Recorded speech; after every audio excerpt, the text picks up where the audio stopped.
Hello and welcome to episode 7 of the Forgotten Creatures and Features of Monster Hunter. Today we're going to be going over Anktuor and Glacial Agnaktor. Starting with Agnaktor's hit zones, his head, neck, and chest are great hit zones to be going for the most part, with 55, 60, 50, 40, 35, 30, and 50, 45, 45 respectively. Honestly, great hit zones all around the board, even has Wax activating on his forearms and head. And his head in general, for you hammer mains with that 60 impact and only 100 for a KO, is a great hit zone to target if you can hit it. He is a Leviathan and he does hold his head up pretty high, so I wouldn't always target it, but when you can, it's worth going for. However, if he's been out of the lava for too long, Agnaktor's gimmick is that all the magma on his body will start to harden, causing all of his hit zones to drop to 15s across the board, minus the fin on his back, which gets a whopping 20. Oh boy. Luckily, unlike Levisioth, who has a similar lava hardening mechanic, this doesn't cover Agnaktor's whole body, and there is still places to hit him without bouncing. It's not a total bounce fest. And when he does a lot of his attacks, whether it be shooting his lava beam laser, or his little, where he shoots his beak into the ground 3 times, these types of moves will heat up parts of his body that you can hit. And of course, anytime he submerges himself, that's free game. So just make sure you're always going for the glowing parts of him and making sure parts of him stay hot, or going in between the parts of his molten armor. Doing all that will prevent bouncing and make sure you're doing good damage consistently throughout the fight. Another way to do great damage throughout the fight is to bring any element except fire. He's extremely weak to dragon, thunder, ice, and water. And when he enters his hardened state, he's still very weak to water and ice, a lot less weak to thunder and dragon, so my overall recommendation would be water. But just avoid fire and you'll be doing pretty good the whole time, though the fire can reheat up parts of his hardened magma armor. It's kind of a gimmick and really not worth doing. He'll do it all on his own. Don't bring a fire weapon to this fight. It's really not worth it. Mind's Eye, earplugs, challengers, shock traps, pitfalls, flash pods, all are worth it, however. And some other key things to look out for is Agnaktor's lawnmower, unlike most monsters, isn't a forward charge. It actually charges at an angle in front of you. So if you're used to rolling to the left or right to avoid a charge, it's going to punish you for it. You actually want to just stand still or run in the opposite way that you notice it's dashing in. Agnaktor also has a attack where to lunge forward doing a beak peck. If this misses, it can follow it up with 3 more beak pecks when enraged. It also has its signature clack clack clack boom, where it'll clack its jaws together to get ready to prime its giant lava laser. It can do this in a couple ways. It has the one where it's above ground and it will stand still and slowly move backwards, giving it a giant opening. The one where it comes out of the ground doing a sweeping laser beam, where it's completely stationary, and it's another easy time to hit that back fin, especially when it's molten. It's a great hit zone. Or it'll quickly dive into the ground, come right back up, and do a 360 beam in its entire body around it. If you're anywhere outside of right next to it, it'll hit you, but if you're right next to it, it's a great time to do some damage to it, unless, let's say, the local wildlife had something other to say about it. In general, it's a great time to hit the Agnaktor. He also has the Leviathan hit check, except he doesn't do it underwater like most other Leviathans does. He just sort of awkwardly does it on land. Sometimes he'll do that into a dive that he'll then do at an angle, which can be kind of interesting. Because again, Agnaktor's whole point is he's trying to convince you that you're having underwater combat while he's on land and you're on land. We can also see him stealing Legiacris's tail sweep attack, where he'll spin up into a ball and sweep his tail quickly in one direction and follow it up for a full 360. Another zoning attack, just be careful or make sure that you've dodged the first half and stay in on him for some easy damage. Never fear, it's totally worth taking out Agnaktor though. He actually has some amazing weapons and armor that we can get into right now. Starting with his armor, coming with Fire Attack 1, Flame Aura, Razor Sharp, and Constitution +1, a 3/3 2 slot, and with nothing in the helmet or chest. It's definitely a good armor set off rip. You might be thinking, what's Flame Aura? And I have good news, it's an amazing skill. Get this, it makes monsters react to you as if you were holding a torch. I know, it's pretty fucking awesome.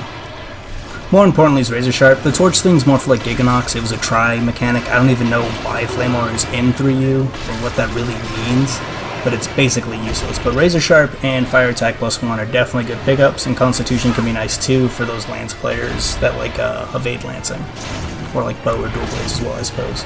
Moving right along to Anktuor weapons, which are some of the best in class fire weapons outside of maybe the Morales line, though they tend to favor higher raw, with these tend to favor element. Kicking us off, we got dual blades. 230 base raw, 15% affinity, no slot, 340 fire, natural white, then a good chunk of white, and a little bit of purple with sharpness +1. Already off to an amazing start. Next we got Greatsword with 230 true raw, a 2-slot, 780 fire, white sharpness, and then a ton of white sharpness with sharpness +1, though I wouldn't recommend it. And we got the Lance coming at with 230, 15% affinity, a 2-slot, 360 fire, blue sharpness by default, but a good chunk of purple with sharpness +1. You run this with his armor, and you're in for a pretty fun time. Then we got his Hunting Horn coming with 240 true raw, 10% affinity, a 3-slot, 350 fire, a little bit of white sharpness, and then a little bit of purple with sharpness +1, and a good chunk of white. The Gun Lance coming with 230 true raw, 15% affinity, 2-slot, 450 fire, white sharpness, and then a little bit of purple with sharpness +1, and only long 4. So that's unfortunate. We're at least losing a level of shell in there. And we got the Longsword with 230 true raw, 20% affinity, no slots, 200 fire, a little bit of white, and then a good chunk of purple. Honestly, a pretty good Longsword. Next up, we got the Switch Axe with 250 true raw, 10% affinity, a 1-slot, only 180 fire, a little bit of white, and a good chunk of white with sharpness +1, but that little fire is okay because we have a power file and pretty good raw, though I wish it was slightly higher. Speaking of good raw, we got the Heavy Bowgun with 370 true raw, 10% affinity, and some good fire ammo to go with it. Then the LBG with 260 true raw, a 1-slot, and again some more flaming ammo. Comes together to make a nice LBG, and overall a nice collection of fire weapons. Again, outside of Dire Morales for a little higher raw, minus that HBG that's a menace, being allowed to have 370 base raw. And that about does it for Agnaktor weapons. Luckily he got 9 of them, because Anktuor and Glacial Anaktor weapons don't really overlap like a lot of base and subspecies monsters do. Speaking of cool things that a Glacial can't do that Agnaktor can, this nest area. This is one of the few areas where Agnaktor can jump into the ceiling and into the floor and out of the walls, meaning you are truly in a 3-dimensional space as if you were underwater, and the full idea of his concept comes to light. I wish I could have shown more of this in this, and I wish it happened in more parts of this map, or ever again, because when he comes back in Generations Ultimate, he does not do this, and it's a real shame, because I think this is such a cool part of his fight. Unfortunately, outside of being able to attack you from a new angle, he doesn't get any new moves. There's no, like, laser from the ceiling or anything like that. Though I think if he ever came back in a modern game, like he should have in Rise, it could have been implemented really well, and I would love to see it come back. Has a cool way to bring underwater back without bringing underwater back. It truly astounds me that Baby Agnaktor has made it into Rise Sunbreak, but not an actual Agnaktor, and instead we got Magma Almudron, and we easily could have got Agnaktor for the G-Rank Lava Caverns, and Glacial Agnaktor over Aurora Somnicamp for the ice map of the Rise for a Ice Leviathan, and that would have worked just as well. But oh well. Speaking of which, let's go on to that guy. Let's get on to Glacial Agnaktor. Glacial Agnaktor's hit zones are pretty similar to regular Agnaktor's, being 55-60-50, 40-35-30, 50-45-45 for the head, chest, and neck respectively. The main hit zones you're going to want to be targeting on both Agnaktors. Where the big difference comes up though is the elemental spread. Being extremely weak to fire and dragon, immune to water and ice, and thunder being a pretty good third option if the other 2 elements weren't suiting you for whatever reason. Though realistically, I really only recommend fire weapons if you're gonna go element, because while dragon's just as good, it doesn't literally melt the ice armor off this guy, trivializing his fight and breaking all of his parts extra quickly. However, he does have a similar gimmick to regular Agnaktor, where his whole body will be hardened except this time by ice armor with 15s across the board. Minus his chest, he does not get a front chest plate because his ice beam wouldn't heat up his chest and that would be annoying, so that mechanic's gone. Also, the mechanic in general has been different. So, regular Agnaktor, whenever he would come out of the lava and stay out of the lava for a long time, his molten armor would turn to obsidian. Glacial's the opposite. The ice armor that's all over Glacial Agnaktor, whenever it goes, or whenever it's on the land for a long time, starts to weaken, as opposed to when it goes into the water where it re-hardens its ice. So it's the complete opposite. You need to keep Glacial out of its element for as long as possible, as opposed to Agnaktor that you wanted in its element as long as possible. Luckily, Glacial's chest is always exposed, so that's an easy hit zone to go for at all times. It's also a 50 on the chest for cutting weapons. Sadly, blunt impact are only at 45. But if you're using a cutting weapon, it's one of the very few fights in 3 Ultimate where Weakness Exploit would be more than potent in this fight and have 100% activation essentially. Earplugs, Challenger are also great recommendations because, you know, those are great recommendations for any fight. Funny enough, water resistance is actually what you want to bring to this fight. Most of his elemental attacks, including his beams, are actually water-based and will give you water blight. Null berries can go a long way too. And you're gonna need it. Glacial Agnaktor is definitely a harder fight. He can do everything Glacial Agnaktor can do and then some. He takes the simple hit check, except now he can do it twice in a row and follow it up with an immediate dive at you instead of like a cooldown after that. Instead of a lunging poke into a triple, he can do a lunging poke into a 4 or sometimes even 6 when enraged and just chase you across the map going doof, doof, doof, doof, doof, doof. He's a lot faster in general. He uses his momentum to slide across the ice on the ground, so he's faster on ground and he's just as fast underground. So you don't really get a break with this guy. He's a very big fan of doing this move where he'll slide across the ground, turn around, and do his sweeping 180 beam.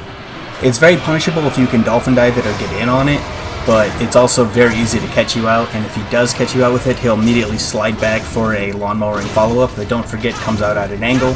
So if you dodge the first beam and then try to roll forward to dodge the follow-up, you will get hit.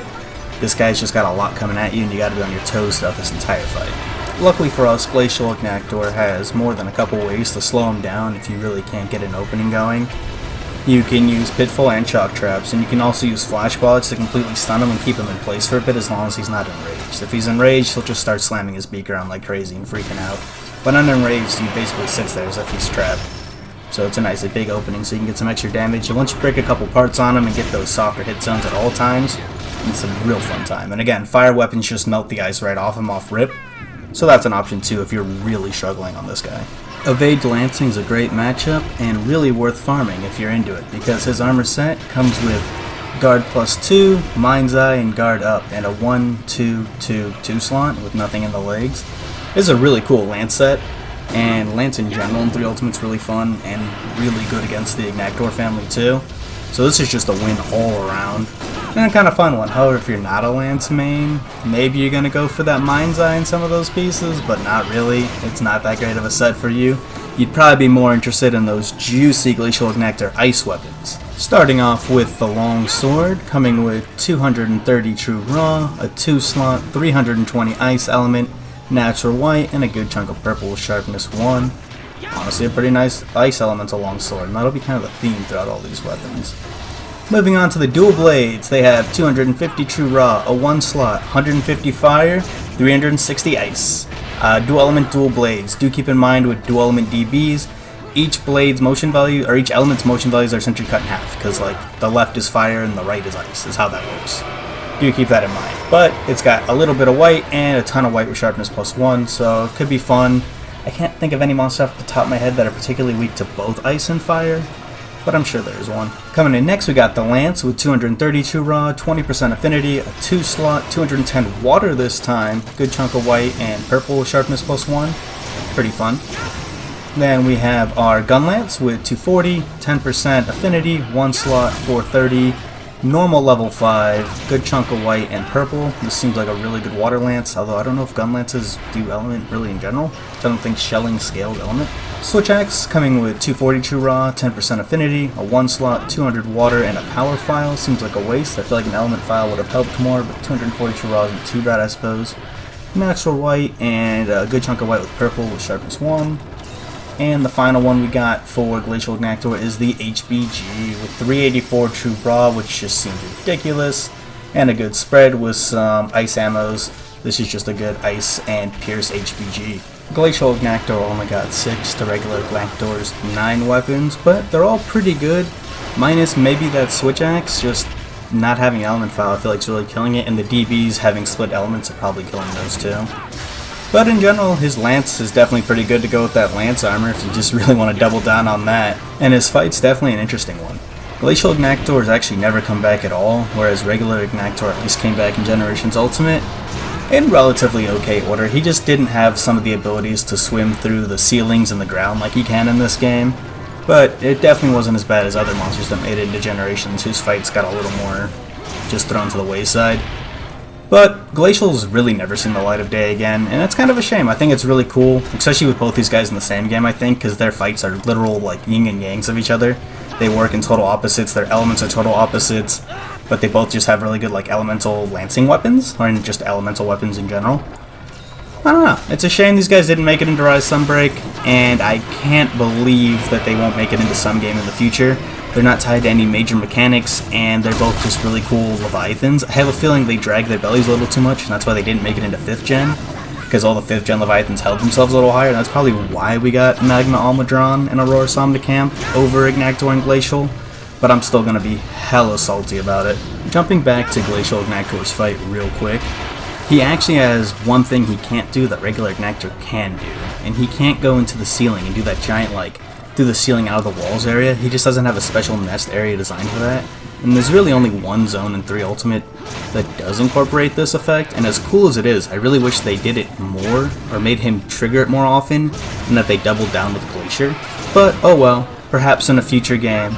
I actually have pretty high hopes that these guys will make it into Wilds. I know they haven't even revealed an Ice or Lava map yet for Wilds, but I'm sure we'll get at least one of those.